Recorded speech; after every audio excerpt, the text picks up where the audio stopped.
नमस्कार, स्वागत आहे तुमचं स्पाइस कन्या यूट्यूब चॅनलमध्ये. तर आज आपण एकदम चविष्ट अशी लागणारी चाकवतची भाजी बनवलेली आहे. आणि ह्या अशा पारंपरिक भाज्या आपण सहसा खायला टाळतो, पण याच्यामध्ये जी आपली नैसर्गिक चव असते ना, तर ती खूप अप्रतिम लागते. म्हणून आपण ह्या भाज्या आवर्जून खाल्ल्या पाहिजेत आणि ह्याचे आयुर्वेदामध्ये भरपूर फायदे आपल्या शरीराला होतात. त्यामुळे आपण ही आवर्जून भाजी खाल्ली पाहिजे. रेसिपीला सुरुवात करण्याअगोदर मी तुम्हाला एक छोटीशी रिक्वेस्ट करते की तुम्ही जर आपल्या चॅनलवर नवीन असाल तर प्लीज चॅनलला सबस्क्राईब करा. व्हिडिओला स्किप न करता पूर्ण व्हिडिओ पहा. तर आता आपण ही चाकवतची भाजी निवडून घेतलेली आहे. जास्त काड्या वगैरे घेतलेल्या नाहीत, फक्त पानं घेतलेले आहेत. आणि आता आपण ही भाजी स्वच्छ धुवून घेत आहे. खूप कमी वेळेमध्ये ही भाजी तयार होते आणि चवीला म्हणाल तर खरंच खूपच अप्रतिम लागते. तर आता आपण ही धुवून घेतलेली आहे.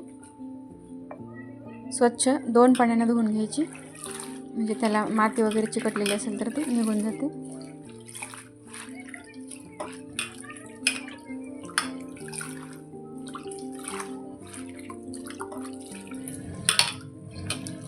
आपल्याला ह्या भाजीला कट न करताच उकडायला टाकायचं आहे, कारण हे पानं जे आहेत आपण गरगट भाजी केल्यामुळे पूर्णपणे बारीक होऊन जातात मॅश केल्यानंतर. तर आता आपण ही भाजी धुवून एका चाळणीमध्ये घेतलेली आहे.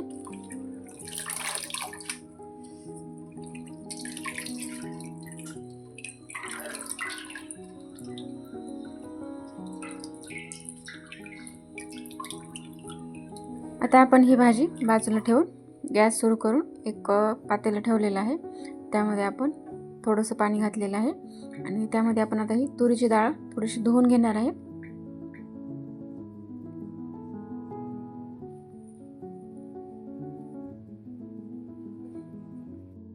आता आपण खाली बुडाला तुरीची डाळ धुवून घातलेली आहे आणि नंतर आपण ही स्वच्छ धुवून घेतलेली जी चाकवतची भाजी आहे तर ती घालून आपण आता उकडून घेणार आहे.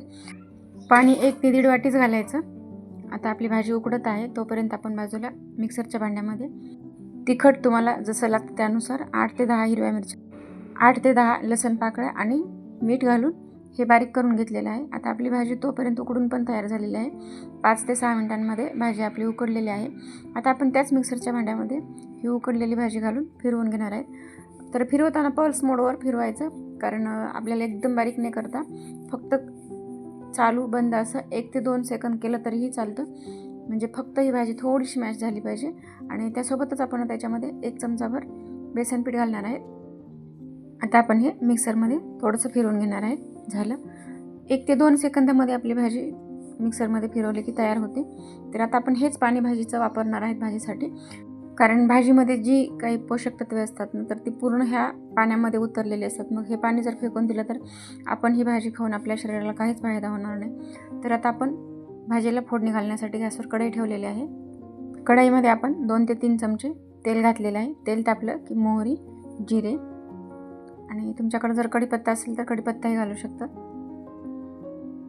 तर आता आपण फोडणीमध्ये कट करून घेतलेला लसूण घालायचा, म्हणजे भाजीला आहे ना खूप छान चव येते.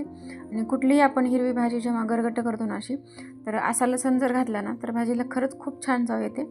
तर आता आपण हा लसूण व्यवस्थित परतून घेतला. तिथे आपण फोडणीमध्ये पाव चमचा हळद घालणार आहेत, म्हणजे भाजीला कलर जे आहे ना खूप छान येतो आणि चवसुद्धा खूप छान येते. तर आता आपण फोडणीमध्ये ही मगाशी मिक्सरमध्ये बारीक करून घेतलेली भाजी घातलेली आहे. फोडणीत जेव्हा भाजी घातली ना तर लगेच वरून झाकण टाकायचं, म्हणजे भाजीची चव जी आहे ना खूप छान येते. म्हणजे ती फोडणीची वाफ जी आहे ना वरती गेली नाही पाहिजे, त्याच्यावरून लगेच झाकण ठेवायचं, म्हणजे भाजीला खूप छान चव येते. आता आपली भाजी आपण अशी 3 ते 4 मिनिटांपर्यंत शिजू देणार आहेत, म्हणजे आपलं बेसन घातलेलं आहे ना भाजीमध्ये तर त्याचा कच्चापणा निघून जाईल आणि आपली भाजी तयार झालेली आहे. तर तुम्ही कशी बनवता ही चाकवतची भाजी मला नक्की कमेंट करून सांगा. आणि आपली आता भाजी तयार झालेली आहे. चॅनलला आणखीनही तुम्ही सबस्क्राईब केलं नसेल तर प्लीज सबस्क्राईब करा. व्हिडिओ आवडला असेल तर एक लाईक करा आणि कमेंट करून सांगा तुम्हाला ही चाकवतच्या भाजीची, गरगट भाजीची रेसिपी कशी वाटली ते. तर आता ही आपली भाजी तयार झाली आहे. शक्यतोवर ह्या अशा भाज्या जेव्हा आपण खातो ना, आवर्जून ह्या भाज्या भाकरीसोबतच खायच्या. मग बाजरीची किंवा ज्वारीची भाकरी तुम्ही खात असाल रेग्युलर तशी भाकरी खाऊ शकता. पोळीसोबत म्हणाल तर ह्या भाजीची चव तेवढी छान लागत नाही, पण भाकरीसोबत अप्रतिम लागते. तर भेटूया आपण नेक्स्ट रेसिपीसोबत नेक्स्ट व्हिडिओमध्ये. तोपर्यंत बाय बाय.